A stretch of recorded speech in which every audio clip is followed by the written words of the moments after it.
I just finished watching this video and I thought, man, if I were a millennial or Gen Z, I would feel really frustrated about the idea of buying a house right now. Because in this video, it basically says that you can't afford it. Well, I completely disagree, and I'm going to explain why right after you finish watching this video. What does this mean for someone who earns kind of a median income in the United States, maybe in their mid-20s, early 30s? The median household income sits around $81,000, but yet the average house is $400,000 in this country. And with the 8% interest rates, you need to earn about $120,000 a year to have a shot at qualifying for this loan. All right, so in that video, it talks about how the median home income is $81,000 and the average price point of a home right now in the United States is $400,000. It also talks about how interest rates are really high and so it's very difficult to afford a home right now. And look, I get that. Home prices have gone way up compared to the income level. So I agree with what he's saying. But the thing that stands out to me the most is this. The average price point of a home in the United States is $400,000.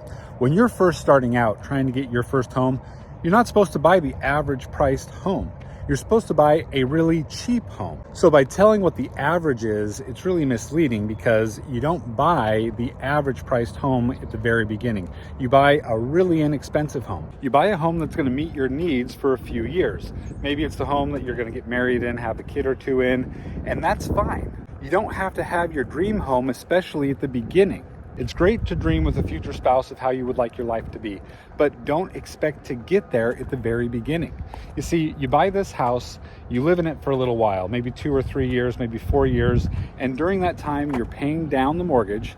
During that time, the house is likely appreciating. And so when you go to sell that house, that small down payment that you used at the beginning, maybe $15,000, $20,000, now has become $60,000 in just maybe 3 to 5 years.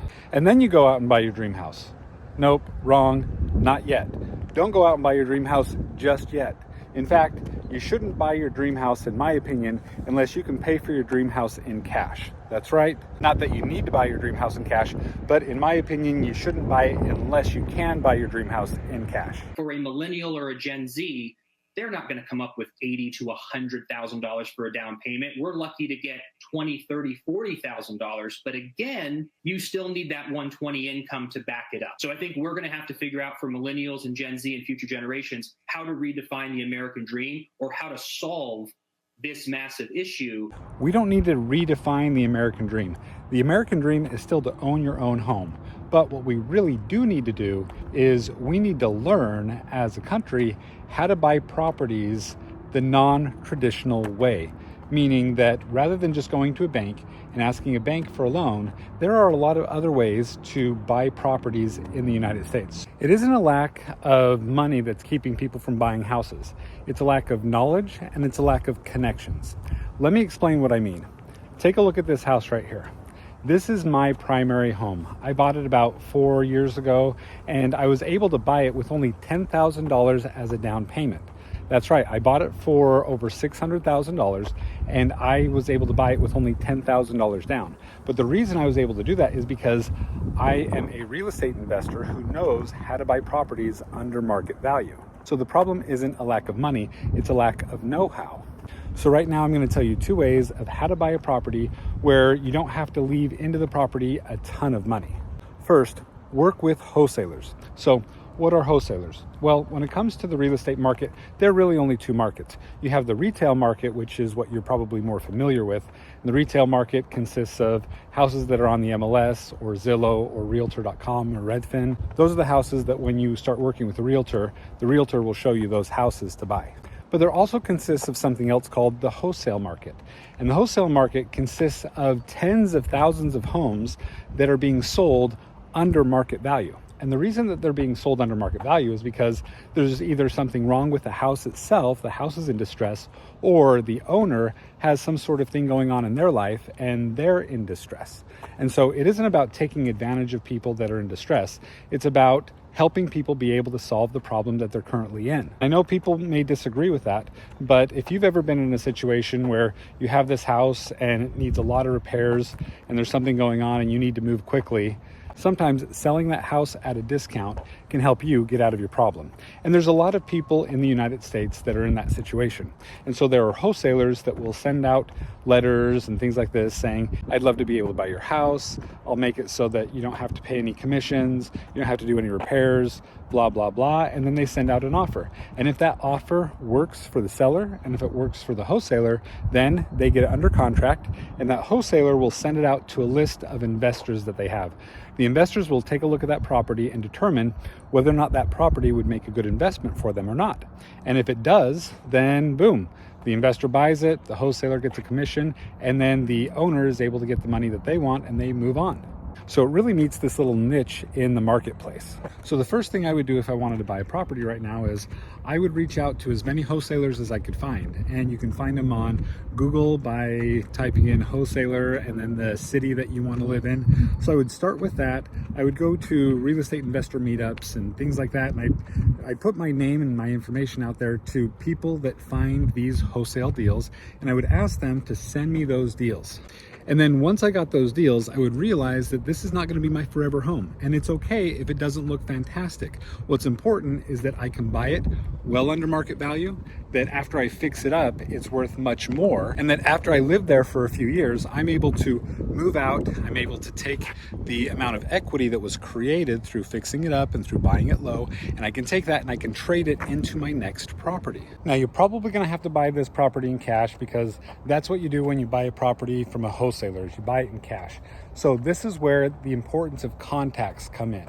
What that means is I realize that I may not have all of the money that it's going to take to buy and rehab this property, but I may have family or friends that do have money. So if I go to a family member or friend and I say, hey, look, I found this property on a wholesale list for $100,000, and I could probably put about $20,000 into fixing it up. And then after I do that, the property should be worth $160,000. So if I'm able to find a property like that, and then I go to a family member or friend that has money and I explain it and I show them all of the information and they're going to be on title and all of those things, then it's likely that they're going to look at it and say, yeah, I can see how this would work out. I'll be able to lend you that money. And of course they lend it to you at a high interest rate, but you're not going to be in that loan forever. You're only going to be in that loan for a little while until you fix it up, and then you get a long-term loan on the property.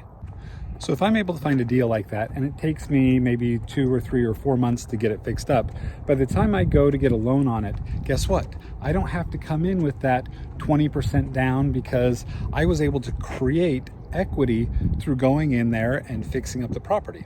So that's a great way of being able to get into a home with a lot less money at the beginning.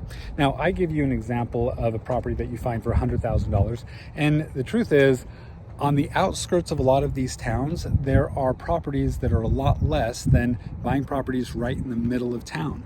So keep that in mind. You don't have to live in that place forever, but you may live there for a few years. And so it's worth buying a property well under market value in a place that's on the outskirts of town where you can get a loan on it and that mortgage is not going to kill you. So I would encourage you to consider that.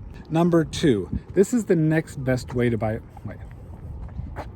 Option 2, you've probably heard or seen some people talking about a concept called subject to.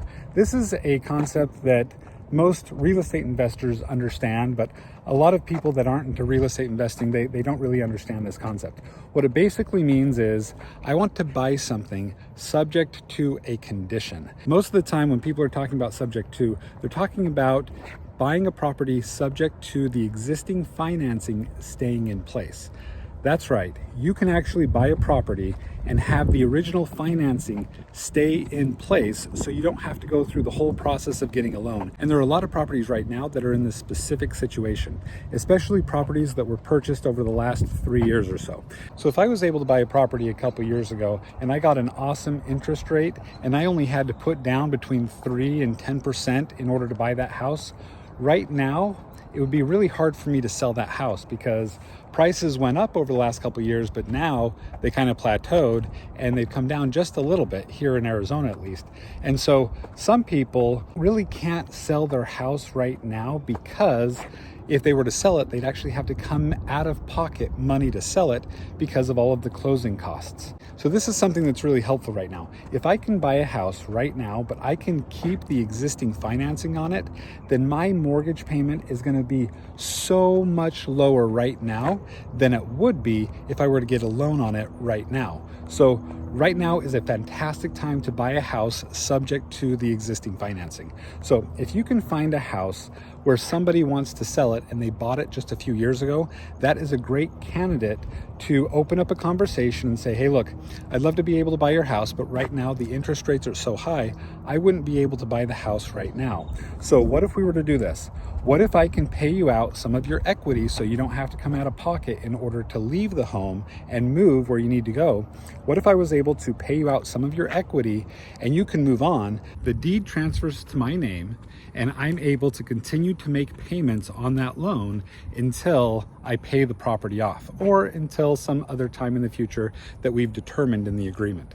This would be beneficial to them because they don't have to have money coming out of their pocket in order to sell the property. And it would be very beneficial to me because I would be able to get the property with a really low interest rate, which would help me with those monthly payments. So if you're a millennial or a Gen Zer, don't just think, oh no, look, prices of homes are so high, there's nothing I can do, I'll never own a home. Don't think that. That's not going to be helpful. What you need to do instead is you need to go to places like Bigger Pockets. You need to go to places like my YouTube channel, or if you want to know more about Subject 2, you can go to Pace Morby's YouTube channel. He's like the expert on Subject 2, and you can learn a ton about how to buy a property with a lot less of a down payment. And once you buy that property, you can pay down on the loan, you can fix it up and force equity, and then as you start to trade up to eventually get to your dream home, you can create these big equity captures as you're continually trading up into another home in order to eventually get to that home that you're looking for. So hopefully this was helpful for you. I really want you to have correct information out there because when you listen to the news and they talk about this doom and gloom in the housing market,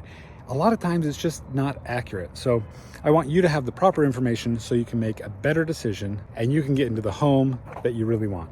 Thank you so much for watching this video. I hope it was helpful for you. And if it was, go ahead and like the video, subscribe to my channel. And I want to wish you good luck in real estate investing and good luck buying your own home.